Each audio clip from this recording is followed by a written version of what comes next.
இனிய பார்த்தீங்கன்னா, பாக்கியாவோட ரெஸ்டாரண்ட் ஓப்பனிங்க்கு வராதனால ஈஸ்வரி பார்த்தீங்கன்னா பதறி போயிடுறாங்க. "என்னடா இவ இத்தன நேரம் ஆயும் வரல" அப்படின்னு சொல்லி செலியன்கிட்ட கேட்க, "அம்மா நான் ஆல்ரெடி இன்ஃபார்ம் பண்ணிட்டேம்மா, வந்துட்டு இருக்கேன்" அப்படின்னு சொன்னா, "வந்துருவாம்மா நீ ஒண்ணும் கவலைப்படாத" அப்படின்னு சொல்லிட்டு பார்த்தீங்கன்னா, ஈஸ்வரிய சமாதானப்படுத்துறாங்க. இப்படி போயிட்டு இருக்க இனியா பார்த்தீங்கன்னா, அழுதுட்டே வராங்க. இத பார்த்தோன்னே ஈஸ்வரி பதறி போயிடுறாங்க. "எதுக்காக இனியா இப்படி அழுதுட்டே வருக? என்ன ஆச்சு?" அப்படின்னு சொல்லி கேட்க, "அதெல்லாம் ஒண்ணும் இல்ல பாட்டி இருங்க" அப்படின்னு சொல்லிட்டு பார்த்தீங்கன்னா, நேரா பாக்கியா கிட்ட போயிட்டு, "அம்மா உங்க 2 ரெஸ்டாரண்ட் என்ன ஆச்சும்மா?" அப்படின்னு சொல்லி பதறி போய் கேட்க, "உனக்கு யார்றா அதெல்லாம் சொன்னது?" அப்படின்னு சொல்லி பார்த்தீங்கன்னா பாக்கியாவுமே கேட்குறாங்க. "அம்மா உண்மைய சொல்லும்மா. எனக்கோசம் அந்த ரெஸ்டாரண்ட்ட விட்டு குடுத்துட்டியா? அப்படி இல்லன்னா உன்கிட்டேருந்து யாரான்னு எழுதி வாங்கிட்டாங்கயா? இவ்ளோ நடந்திருக்கு. என்கிட்ட ஒரு வார்த்தை கூட சொல்லவே இல்ல பாத்தியா?" அப்படின்னு சொல்லிட்டு இனியா அழுதுட்டு இருக்க. பாக்கியாவுமே வந்துட்டு பார்த்தீங்கன்னா, எப்படி சமாதானப்படுத்துறதுன்னு தெரியாம முழிச்சுட்டு இருக்காங்க. "ஏய் நீ எத நெனச்சும் கவலைப்படாதடா.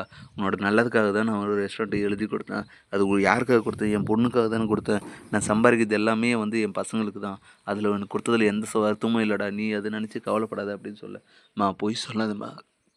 இவ்ளோ நடந்திருக்கு. என்கிட்ட ஒரு வார்த்தை கூட சொல்லவே இல்ல பாத்தியா? அப்ப அவ்வளோதானா?" அப்படின்னு சொல்லி கேட்க, "நீ அதெல்லாம் ஒண்ணும் இல்லடா. உன்னோட நல்லதுக்காக தான் நான் குடுத்தேன். நீ அதெல்லாம் நெனச்சு கவலைப்படாத. இத யார்கிட்டயும் கேட்காத. இது இதோட போட்டு விடு. ஒண்ணும் பிரச்சனை இல்லலாம் பார்த்துக்கலாம். எங்கடா போயிருப்போது? நான் தான் இருக்கேன்ல" அப்படின்னு சொல்லிட்டு பார்த்தீங்கன்னா, பாக்கி இனியாவ சமாதானப்படுத்த இனியாவுமே ஓரளவுக்கு சமாதானம் ஆயிடுறாங்க. சரின்னு சொல்லிட்டு பார்த்தீங்கன்னா, எல்லா ஃபங்ஷனும் நல்லபடியா முடிய இனியாவுமே வந்துட்டு பார்த்தீங்கன்னா, கிளம்பி வீட்டுக்கு போறாங்க. வீட்டுக்கு போயிட்டு பார்த்தீங்கன்னா, சுதாகர்கிட்ட சும்மா இல்லாம, "ஏன் அங்கிள், என் அம்மா வந்து ரெஸ்டாரண்ட் உங்களுக்கு தானா எழுதி குடுத்தாங்களா? இல்ல நீங்க எழுதி கேட்டு வாங்கிட்டீங்களா?" அப்படின்னு சொல்லி சுதாகர பார்த்து கேட்க, "இல்ல இனியா, உங்க அம்மா தான் வந்துட்டு கிஃப்ட்டா உனக்கு குடுக்குறேன்னு சொல்லி குடுத்தாங்க. நான் ஒண்ணும் எழுதி கேட்கலையே" அப்படின்னு சொல்ல, உடனே இனியாவுமே வந்துட்டு பார்த்தீங்கன்னா, "அங்கிள் அப்பன்னா வந்துட்டு அம்மா ரொம்ப பாவம். ரொம்பவே கஷ்டப்படுறாங்க. அந்த ரெஸ்டாரண்ட்ட வந்து நம்ம திருப்பி அவங்களுக்கே குடுத்துரலாம்" அப்படின்னு சொல்ல, உடனே இத கேட்டவுடனே சுதாகர் பார்த்தீங்கன்னா செம்ம டென்ஷன் ஆயிருது. "என்ன இனியா பேசிட்டு இருக்க? உங்க அம்மா ஒண்ணும் சும்மா குடுக்கல.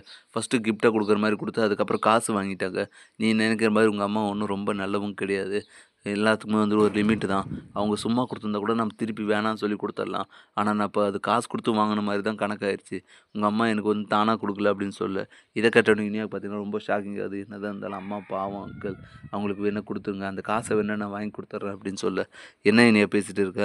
எல்லாமே முடிஞ்சு டாக்குமெண்ட்டாவே எழுதி சைன் வாங்கியாச்சு.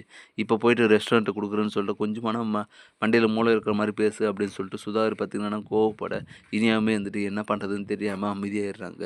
இப்படிதான் வரப்போற எபிசோட் வந்து போப்போது. அடுத்து என்னலாம் இன்ட்ரெஸ்டிங் நடக்க போகுதுன்றத நம்ம பொறுத்திருந்து தான் பார்க்கணும். மேலும் இது போன்ற வீடியோக்கள தொடர்ந்து பார்க்க மறக்காம நம்ம சேனல் சப்ஸ்கிரைப் பண்ணிருங்க. Thank you.